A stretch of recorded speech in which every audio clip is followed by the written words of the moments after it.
तुम्ही पण माझ्यासारखं डीमार्टमध्ये जाऊन कधी कधी टाईमपास करता का? मी पण तेच केलेलं आहे. तसं मला किराणा घ्यायचा होता, पण त्याच्यासोबतच मी टाईमपास पण केलेला आहे. सकाळी पटकन हेअर वॉश वगैरे करून घेतलं, मग नंतर स्वयंपाक केला. आज मी स्वयंपाकामध्ये वांग्याची भाजी आणि पोळी बनवली होती. मग नंतर जेवण वगैरे केलं. मस्तपैकी किटूला माऊला झोपी घालायचं होतं, पण माऊ काही झोपलीच नाही. की मग किटूला झोपी घातलं आणि मग नंतर ती उठल्यानंतर जे भैया आमच्याकडे राहत होते तिथे ताई राहत होत्या, त्या फायनली शिफ्ट झालेल्या आहेत दुसऱ्या गावी. मग त्यांचा पसारा वगैरे भरायचा होता. मग किट्टू उठल्यानंतर मी त्यांच्या पसारा भरायला वगैरे गेले आणि सगळं जेव्हा आले होते तेव्हा काहीच पसारा झाला नव्हता, पण आता भरताना मस्त एवढा मोठा पसारा झालेला होता. असंच होतं की आपण एका ठिकाणी जातो पण तिथे काही पसारा नसतो आणि जेव्हा गेल्यानंतर एक एक एक एक वस्तू आपण घेत असतो तर सारखा पसारा वाढतच असतो. तर तसंच आमच्यासोबत पण झालं.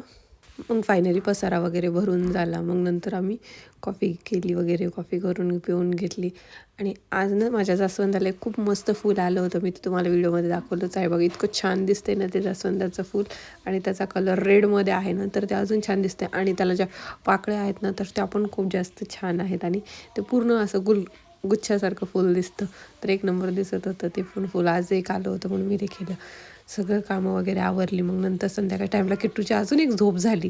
त्याच्यानंतर आम्ही डीमार्टमध्ये गेलो आणि हा केला मी रिकामापणा. बघा, तुमच्यासाठी मी एक छोटीशी टिप घेतलेली आहे की डीमार्टमध्ये अंडर 100 रुपीज रँडम फाईंडमध्ये काय काय भेटतं. तर ते समोर चालू येतं, त्याच्यासाठी या बॉटल्या आल्या होत्या आणि त्यांची प्राईस काय 39, 21 रुपीज, 29, 35, 45. आणि एक जार आला होता, तो पण मस्त वाटला मला. तो पण आहे 35 रुपीचा. आणि समोरच्या कलेक्शनसाठी ज्यूस वगैरे पिण्यासाठी जे आहेत.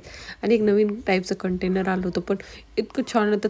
300 mlच होतं, पण ते 89 रुपीजला. आणि हे आईस्क्रीम स्टिक वगैरे होते. हे सगळे अंडर बजेट आहेत. तर हे असा रिकामापणा मी केला. जर व्हिडिओ आवडला असेल तर लाईक करायला विसरू नका आणि चॅनलला सबस्क्राईब केलं तर सबस्क्राईब करा. बाय.